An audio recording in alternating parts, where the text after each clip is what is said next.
Let's do contracts. Okay.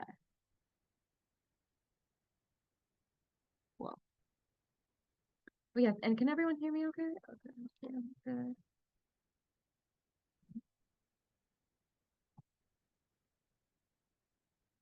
Okay. So, a seller and buyer agree on terms of a purchase and sale agreement and now are waiting for closing to occur. Unfortunately, before closing occurs, the improvements on the property are struck by lightning and totally destroyed. The buyer, A, accept the property as is, B, accept the property and claim the insurance proceeds, C, all the answers listed, or D, terminate the contract.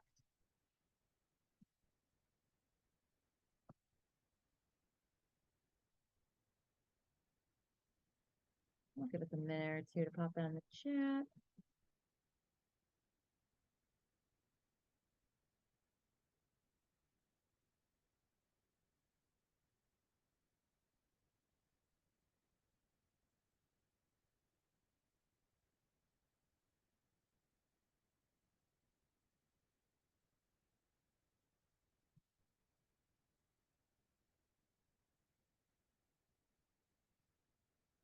Now, no answer is a wrong answer. There just might be a better one, but feel practice makes perfect. So feel free to shout it out or put it in the chat, whatever is easier for you guys.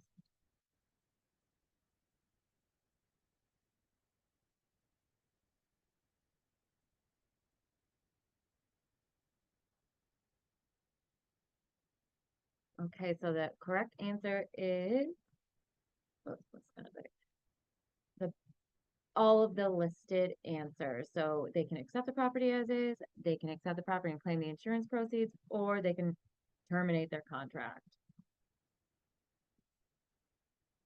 Okay, next question. A buyer made an earnest deposit of $500 on a $40,000 house, but withdrew the offer before the seller accepted it.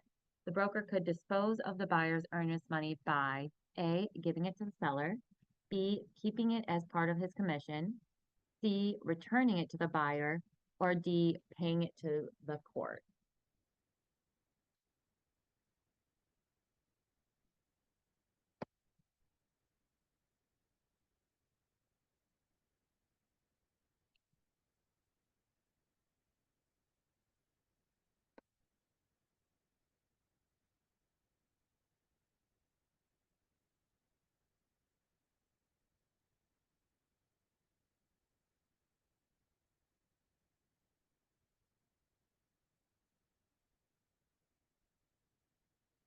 Right, yeah, welcome to the group. Okay, so we have C. Cool.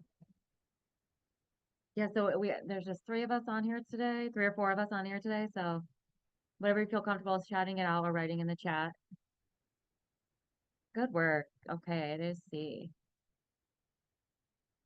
I guess there's not really any rules when it comes to how I do this, but basically just rattle off the questions and we go over the answers.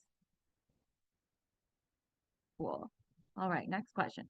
Which has occurred when a contract has been rescinded and each party returns to the other any consideration that has been tendered? Is that A, restitution, B, restoration, C, reconciliation, or D, replacement? Bye. Have fun tomorrow.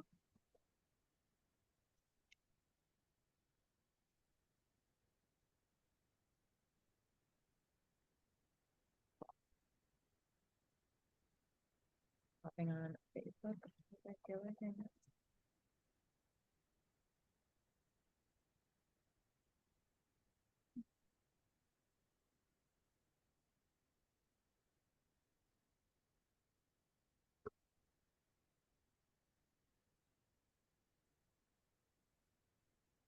right, we got B.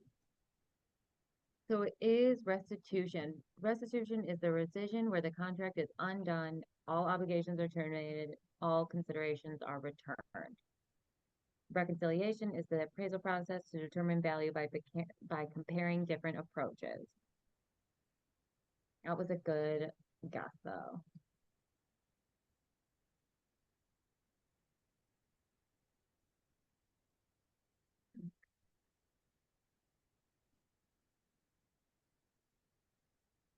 Next question. A large mirror that a buyer wants to remain with the property should A, never be included in the sales contract. B, be disregarded as having no consequences.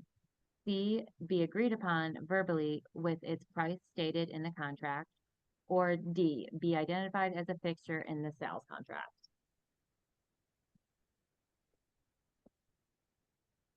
Is it a mirror?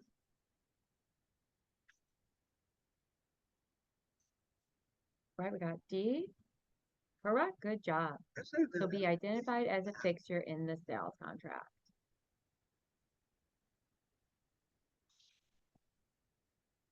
All right, next. Which are liquidated damages? A, losses suffered when liquidating a business. B, an amount the parties agree on to settle a potential dispute. C, a cashier's check used to empty a broker's trust account. Or D, paper money that has been soaked for 24 hours. It ain't that one. It's an amount parties agree on to settle.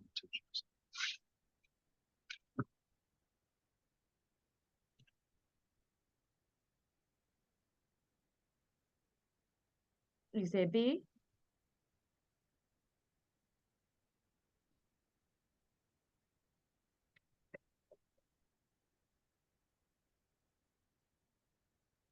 B is correct. Liquidated damages are an amount the parties agree on settle a potential dispute. Cool. All right, next question. If a broker receives two offers for the same house at the same time, one from the agent of a cooperating broker and another from their own agent, the broker should A, submit their agent's offer to the seller first. B, submit the cooperating broker's offer to the seller first. C, reject both offers. D, submit both offers.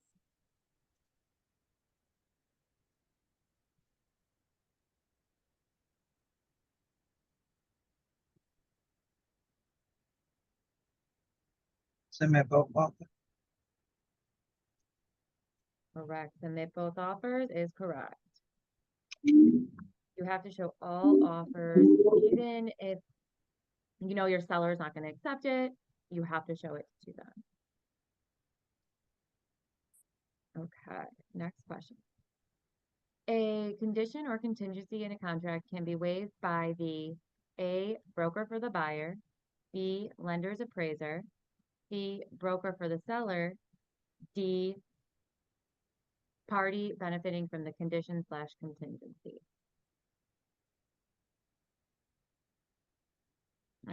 When I copy and paste, sometimes it'll just automatically choose C.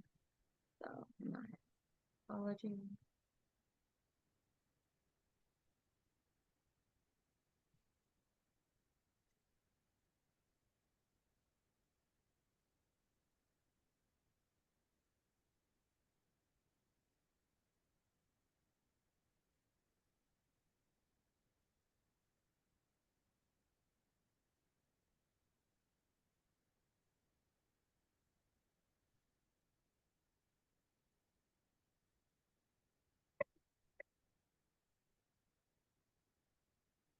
Where we got D, and D is correct. Party benefiting from the conditions/contingencies.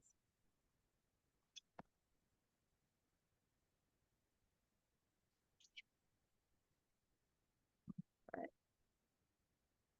Next question. What is the best explanation of an option? Is that A, document involved in closing real estate transactions? B, clause that grants either party the right to cancel the contract provided legal notice is given?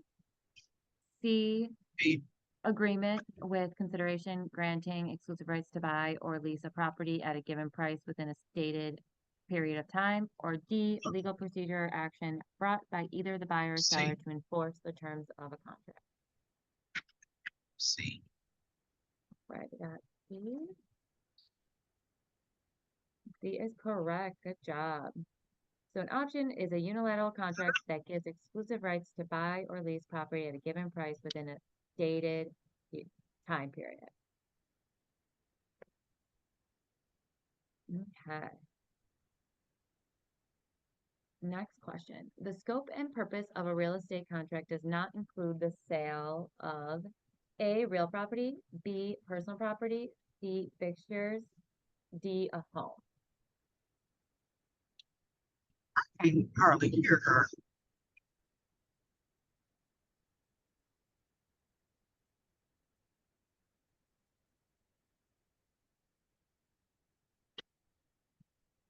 Right, we say B, and B is correct. So it would be personal property. A bill of sale would be used to sell personal property.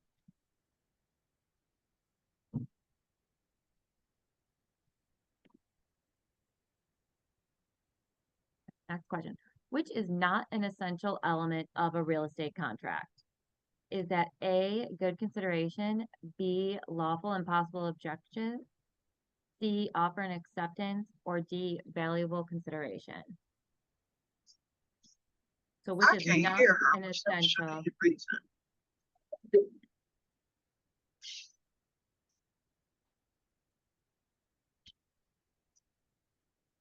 My volume? You can't hear me?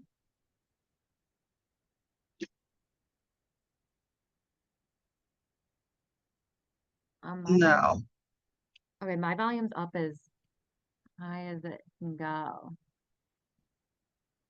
mine is too.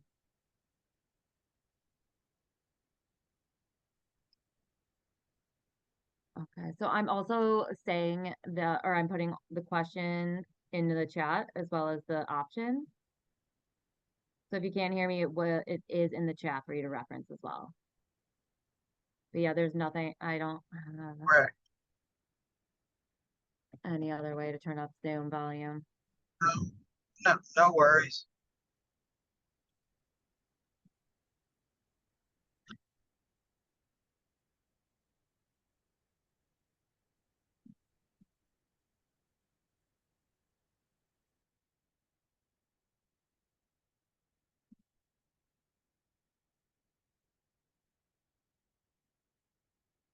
Okay, maybe that will help.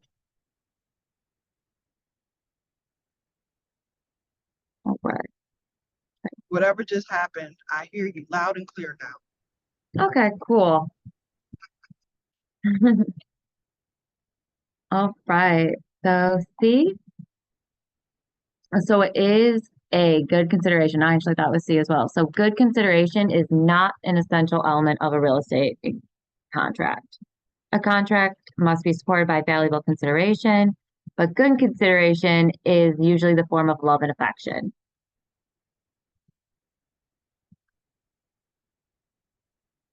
That was a tricky one.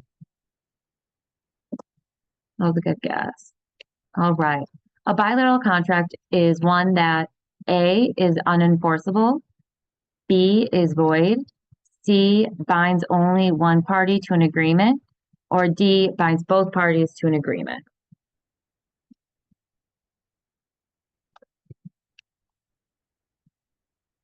Good job. Yeah, so bilateral contract, both parties are bound to an agreement. All right. If the buyer in contract for deed who has paid less than 20% of the purchase price defaults, the seller may A, wait 10 days, then sell to someone else, B, file a judgment lien, C, initiate foreclosure proceedings, or D, initiate forfeiture proceedings.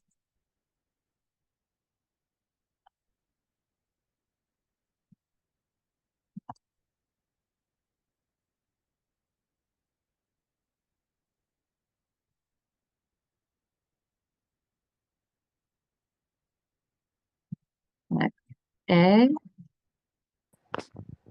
Okay, so it is D. Actually, this was a tough one. I did not know this one.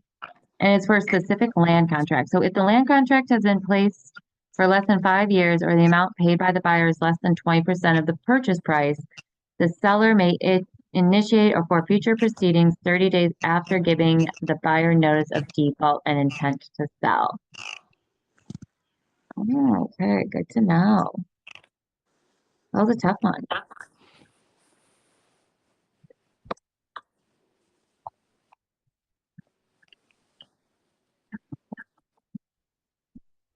So a buyer makes an offer to buy a house for $50,000. The seller does not accept the offer, but responds that he will accept no less than $55,000 for his house. The seller has just made A option, B bilateral enforceable contract, C counteroffer, or D unilateral enforceable contract.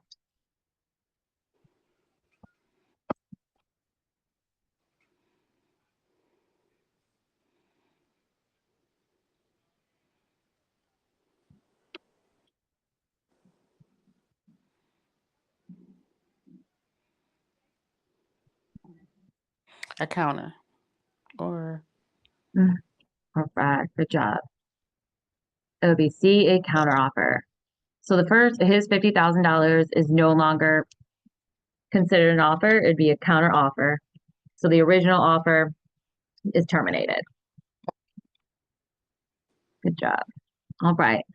A listing agent shows a buyer a home. The buyer then fills out an offer to buy the home, which the listing agent takes and explains to the sellers. The sellers like the offer and sign their acceptance of it. They then hand the accepted offer to their agent with instructions to deliver the accepted contract back to the buyer. At this point, all the following statements are true regarding the offer, except the sellers have not relinquished control of the acceptance. B, the accepted offer doesn't need to be communicated or delivered to the buyer. C, the offer was accepted by the sellers. Or D, the listing agent now has possession of the accepted offer.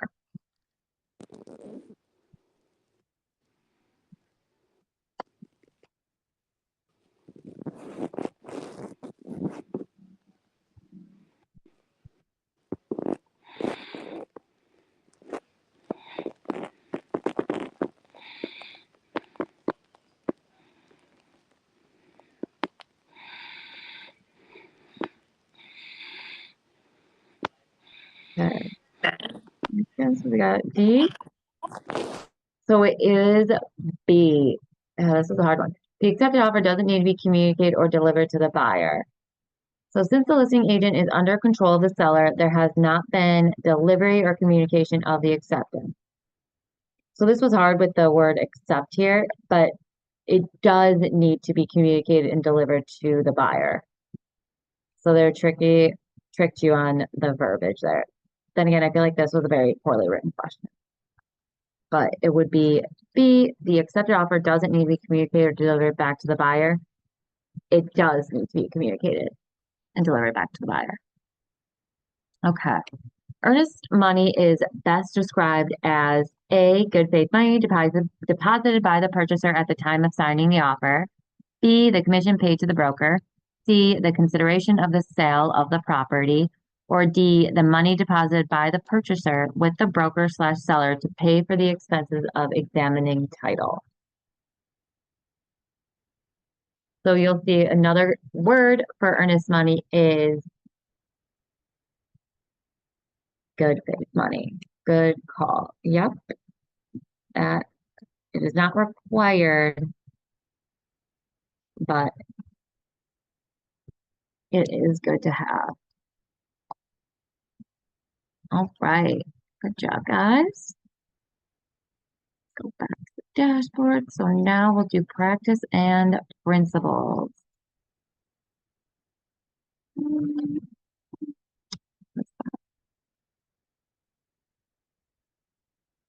Okay. Did we want to do general principles of agency or practice of real estate?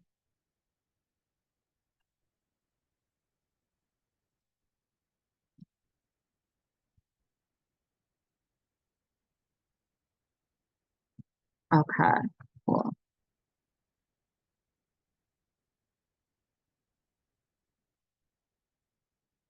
Perfect. Okay.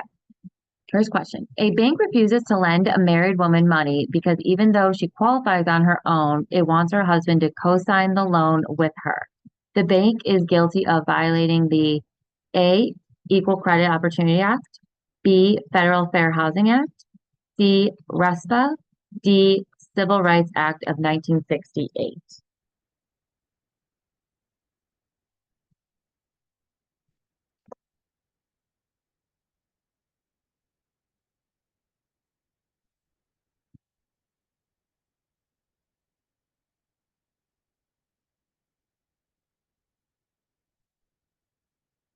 A is correct. Good job. So Equal Credit Opportunity Act is the correct answer.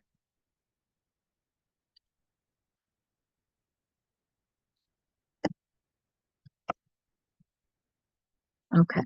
An exception to the federal fair housing law is discrimination based on A, ethnicity, B, the basis of sex, C, economic considerations, or D, religion. So an exception to the federal fair housing law is discrimination based on what?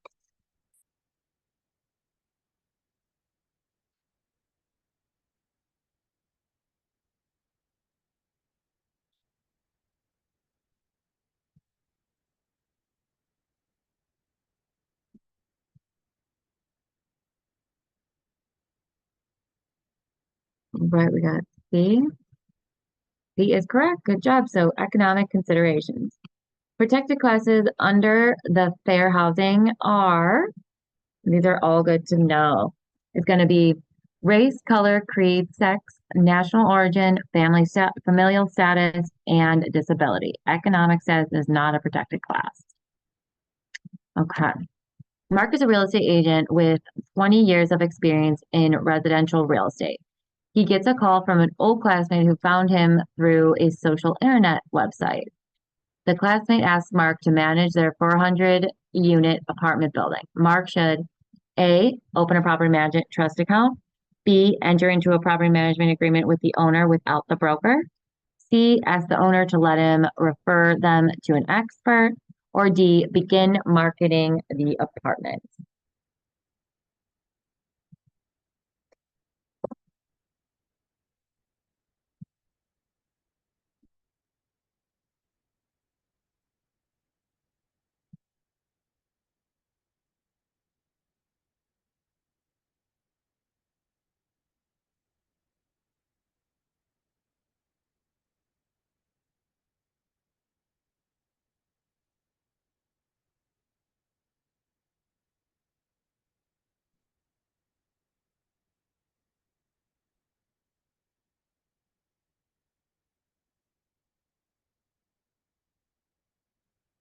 C is correct. Managing real property is different than selling single-family residence. Since he is a residential expert, he would refer the owner of the apartment building to a qualified property manager. And that's like a whole separate license. All right. Which is not a protected class under the 1968 Fair Housing Act. Is that A, national origin, B, religion, C, age, D, race?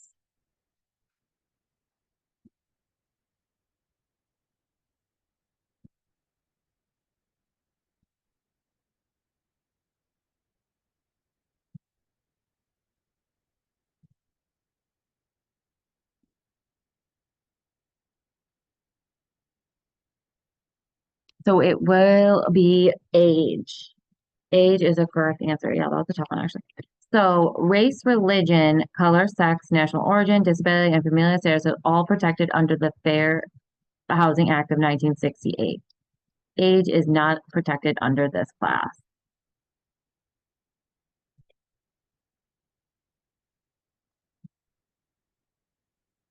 Okay.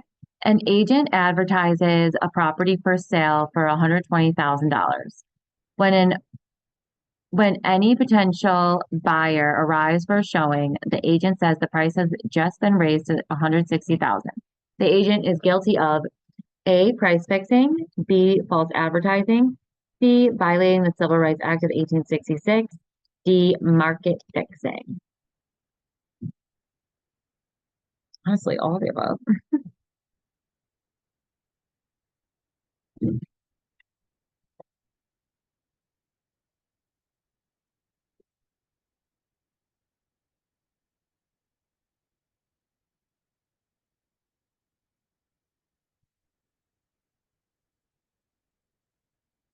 B,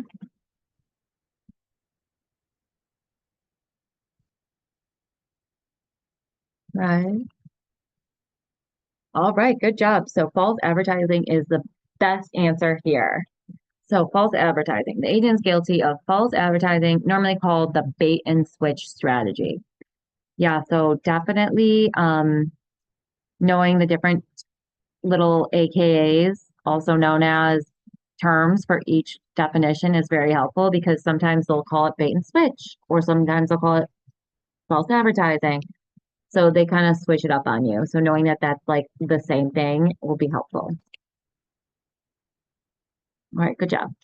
The term blockbusting refers to A, steering prospective clients to certain neighborhoods because of race or religion, B, denying an applicant a loan because of race, C, inducing homeowners to sell their properties by suggesting that minorities are moving into the neighborhood, or D, redistricting boundary lines for voter jurisdictions.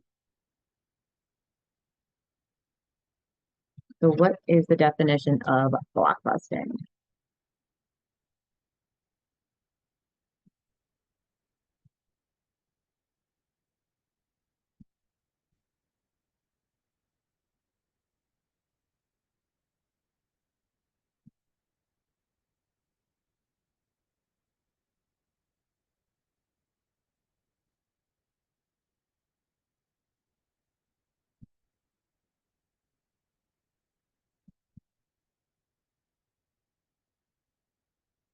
All right, Steve? B is correct. Good job. So blockbusting, inducing homeowners to sell their properties by suggesting that minorities are moving into the neighborhood. It's a legal act of encouraging people to sell their properties because minorities are moving into the neighborhood. Good job. And you will see steering, blockbusting, and the other one that I can't think of right now, all on the exam for sure. Okay. Redlining was the other one I meant. Okay, so an individual comes into a brokerage office looking to buy a new home. A sales agent greets them at the front door. Because the individual seems to be Asian descent, the agent automatically refers them to another agent in the office who is of Asian descent. This could be construed as A, steering, B, redlining, C, blockbusting, or D, panicked buying.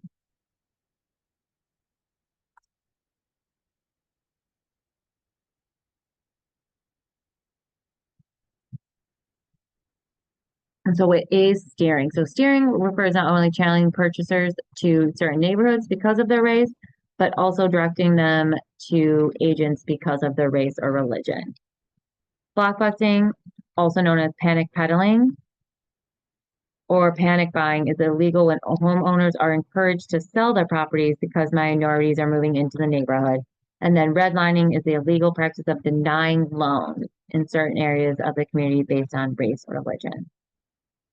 So close because they are similar based on race and religion, but redlining is more so based on the loans and financial aspect, whereas steering is the legit being racist when it comes to steering them to certain neighborhoods or certain agents of the same descent. Okay. Abby is showing a potential renter an apartment. The renter lets Abby know they are currently in drug rehabilitation therapy for cocaine addiction. Abby should A, immediately ask the potential renter to leave and call the police. B, let the renter know they will be charging them more rent than any other tenant. C, show the renter property closer to their drug rehabilitation clinic. Or C, not discriminate against the renter as they are a protected class.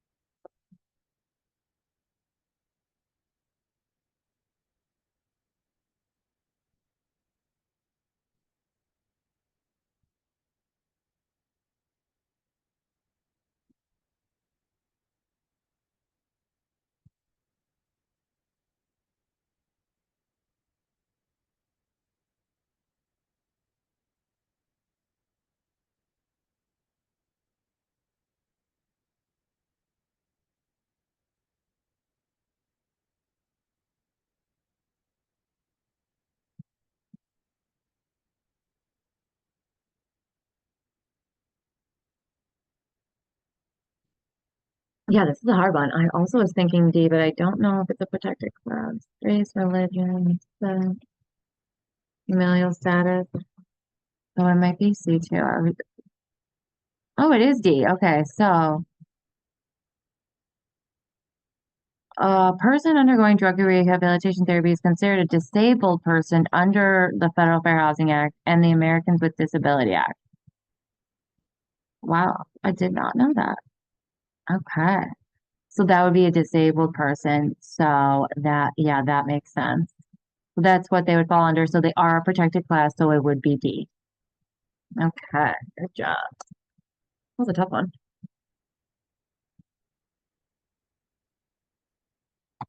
Cool. Next question. A buyer sees a real estate sign in a yard and calls the phone number on the sign. The buyer speaks with an agent of the broker and they meet at the property so the buyer can take a look. Later that same day, the buyer runs into a cousin who has a license to practice real estate. The buyer gets their cousin to write and present the offer, which the seller accepts. Who was the procuring cause? A, the buyer's cousin, B, the buyer, C, the listing agent, D, the listing broker's agent.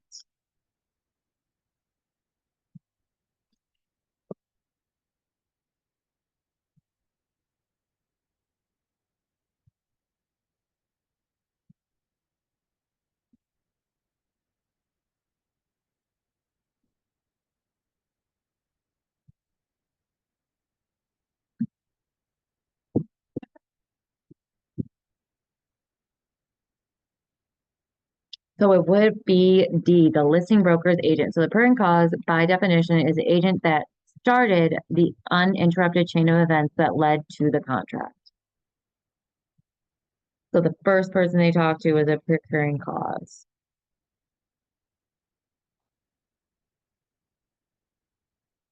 So he spoke to the listing of the broker's agent and then asked his cousin to actually do the contract with him. Okay. A sales agent solicits homeowners to list their properties by suggesting a wave of minorities is moving into the neighborhood. The salesperson is guilty of what? Is that A, steering, B, redlining, C, panic buying, D, blockbusting?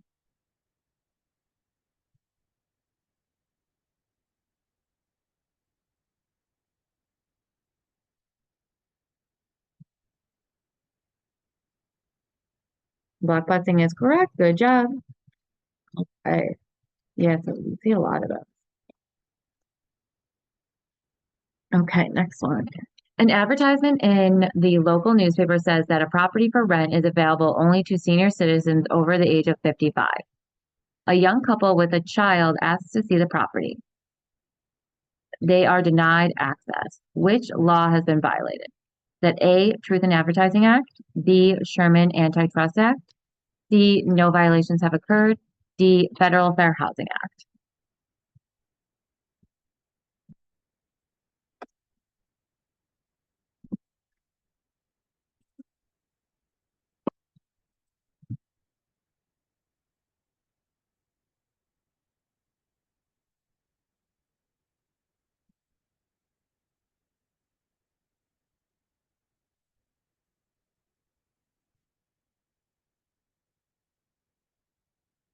Yep, C is correct.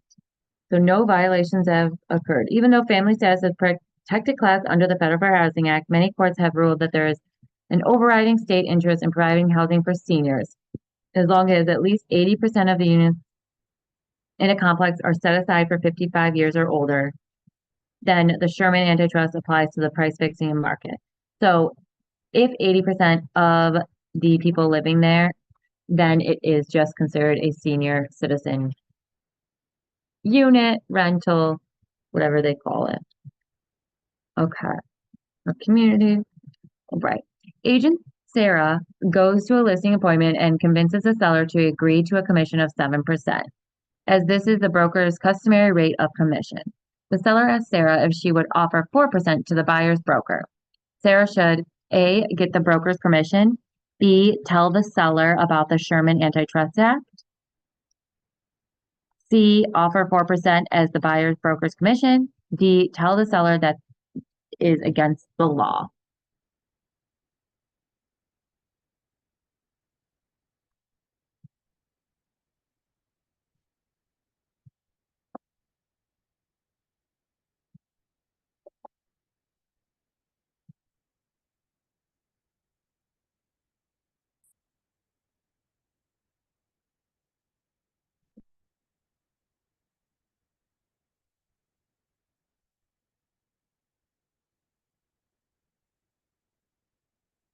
Good call. Yep, get the broker's commission. When in doubt, ask your broker. All right. Real estate agent Marge listed a property that was occupied by a tenant. The seller instructed Marge to inform the tenant that he has 2 weeks to vacate because the owner wants to sell the property. Marge should A, be there in 2 weeks and make sure the tenant doesn't damage the property while moving out. B, advise the seller to consult with their attorney for advice on how to get rid of the tenant. C, refuse the listing. D, change the locks and shut off the utilities.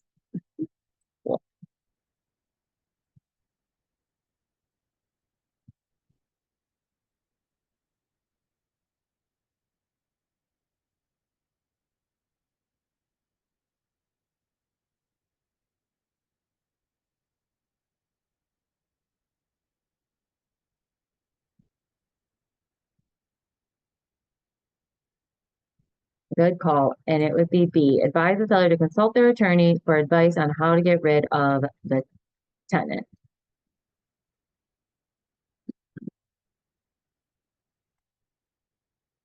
Oops, I copied the wrong thing. Sorry, guys. All right, cool. Next question. A couple walks into a sales agent office looking to buy a new home. The sales agent perceives the couple to be a certain religious background. The agent shows them property only in areas of town with a high concentration of the same religion. The sales agent is guilty of A, redlining, B, panic buying, C, steering, or D, blockbusting. Oh, I got a lot of these. I swear, I saw this a few times on the exam from what I can remember.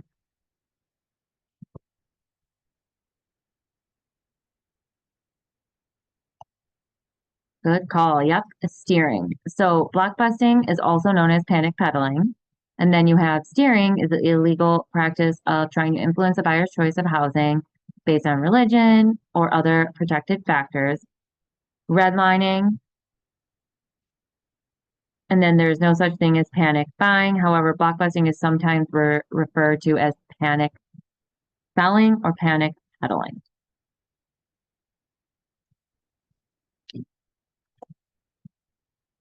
All right. A licensee is working with a broker as a customer. The buyer has the agent write an offer a licensee is working with a buyer as a customer. The buyer has the agent write an offer. When must the agent give a copy of the offer to the buyer? As soon as the buyer signs it. B, when the seller signs the offer without any changes because of this is a notification. C, when the agent has time to make a copy and deliver it to the buyer's home. Or D, when the buyer signs the agency disclosure form.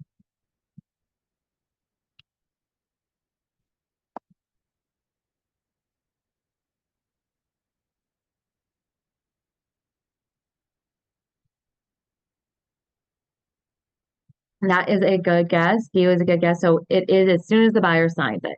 So basically, you're giving them a copy as soon as they sign it, no matter what, whether it's electronic copy or physical copy. Giving them a copy as soon as they sign any document is key.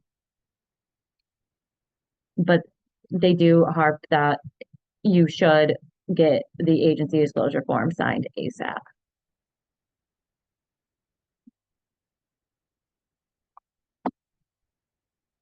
But, oh wow, that was the last question.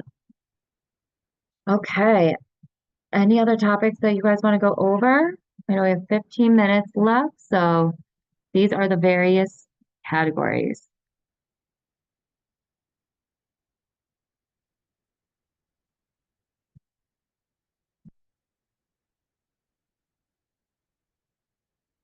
Transfer of title. Okay. Sounds good. Okay. How could a trespasser become the owner of real property? A, easement appertenant, tenant, easement appertenant, D or B, affidavit of title, C, adverse possession, or D, easement by prescription. So how could a trespasser become the owner of real property?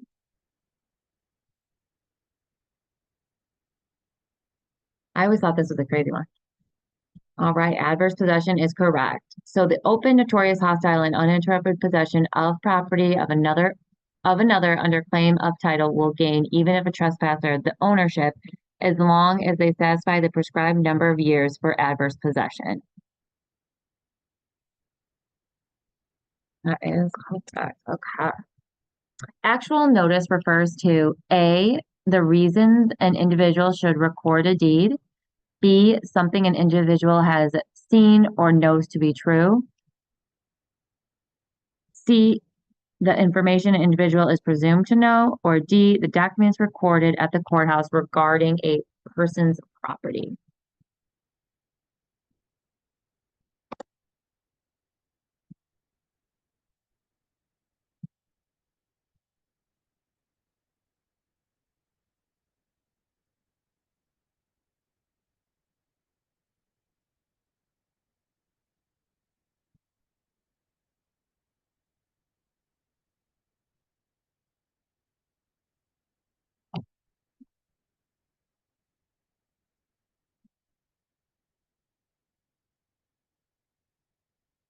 Right, A or D?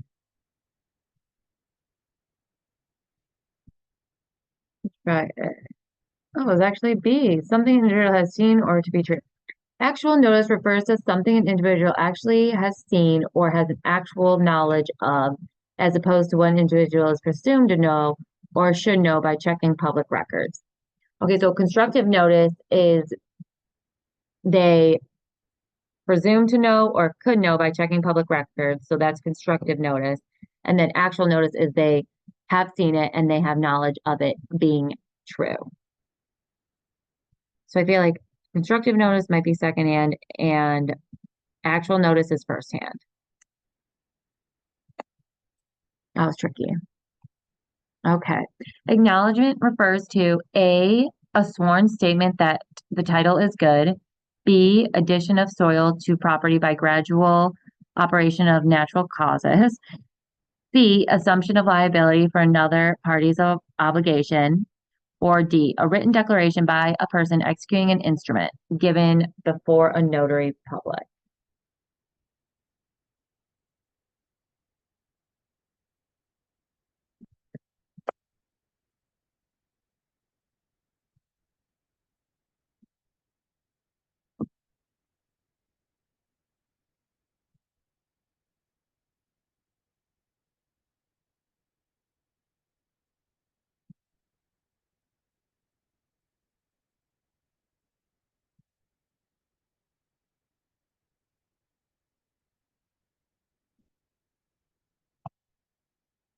D is correct. Good job. So a written declaration by a person executing an instrument given before a notary public.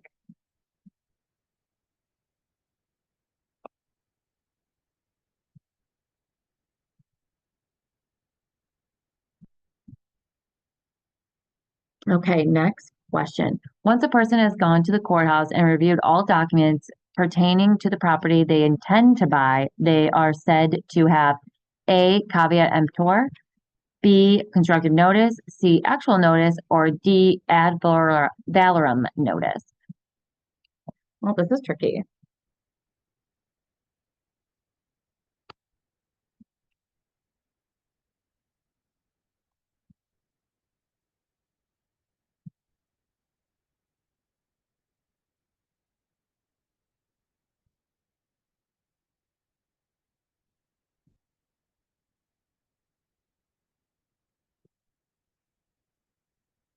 C is correct. Good job. So, yep, first hand.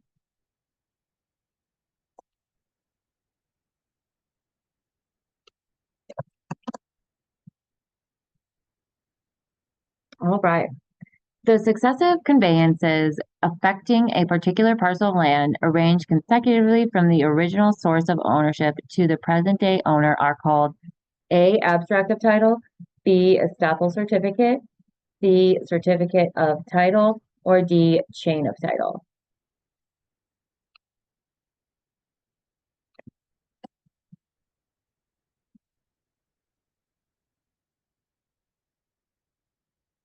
D is correct. The chain of title is a string of successive deeds in chronological order, tracing ownerships from the original source to the present owner. Good job. Way to be. We're through that one. All right. Okay, so I think we have time for one more. We can do that again, or if there's another category you guys want.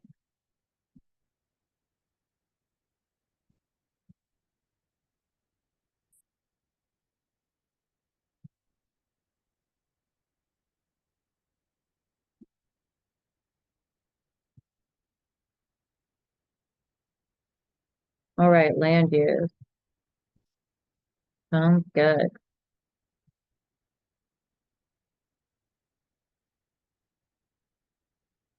Okay. The term ad valorem refers to a tax to be paid based on a value set by the local government.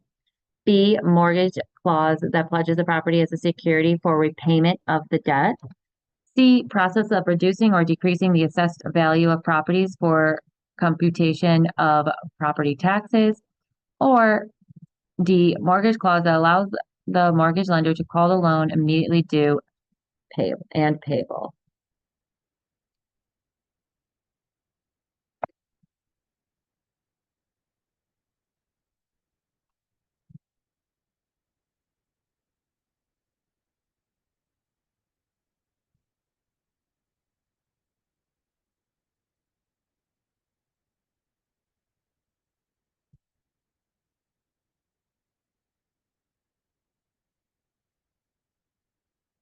Good job. It is A, tax to be paid based on values set by the local government.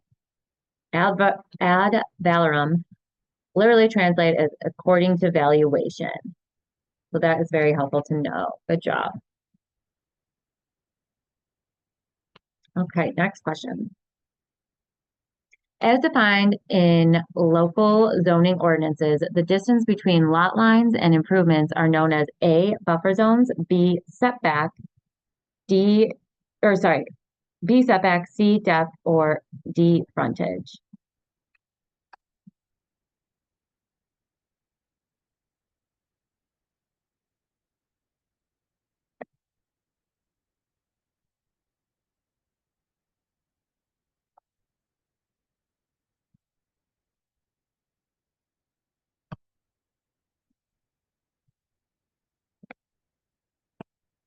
B, setback, and you are correct. Frontage is the distance along a lot's boundary with the road, the first measurement given to the property description. Depth is the second measurement given. And then a buffer zone is a property situated between two different zoned properties, and a setback is a required distance between improvement property lines. Good job. Knowing the difference between those will be very helpful. Okay, next question is the term dedication refers to an additional fee charged by a lender to make the yield on lower than market interest rate loans competitive with higher interest conventional loans. B, the right required by the owner of one parcel of land to use the adjacent land of another. C, an instrument used in many states in place of a mortgage. Or D, the transfer of real property by a private owner to a public agency. So the term dedication, what is the best definition?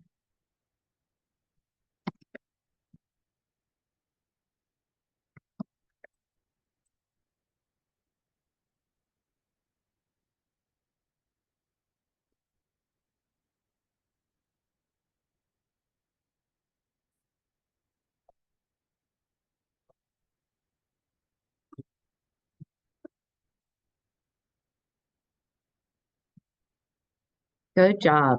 Dedication is the transfer of real property by a private owner to a public agency. That's a tricky one. Good job.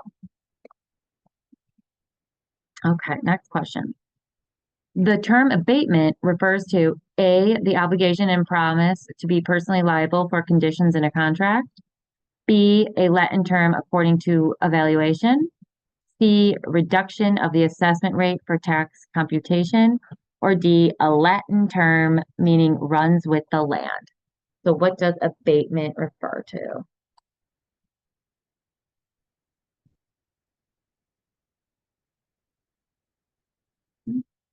Oops, I didn't click that.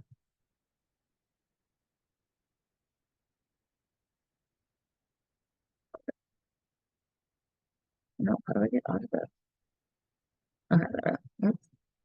Sorry about that, guys. Abatement. Yeah, this is a hard one. So we know ad valorem refers to according to valuation.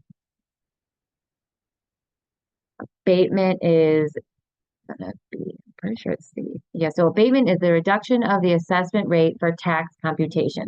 So whenever there's like an abatement on a property, that means that like taxes are covered for depending on X amount of years. And so it could reduce the amount of taxes could be. So it's a good thing when you see like abatement for 3 years, they're like reducing the taxes in that area.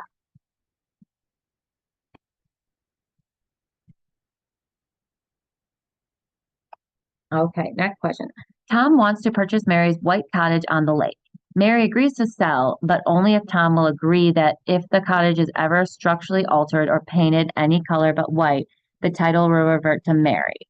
When this restrictive provision appears in the deed, it will be A license, B easement, C covenant, or D condition.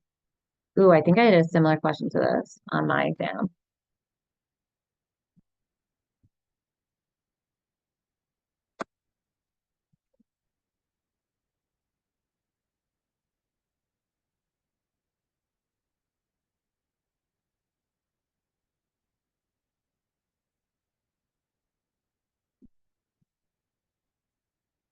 So it would be D, a condition. Yeah, this was tricky. So a D is a condition which is similar to a covenant, but failure to comply will result in forfeit of reversion of the title to the grantor. A covenant is a promise not to do something, but failure to comply does not result in forfeit of a title. So basically, a condition is similar to a covenant, but a condition is you do forfeit the title if you break their rules of whatever that restriction was. But yes, that was a very good guess. That was a tricky one. All right. Thanks so much, guys, for hopping on today.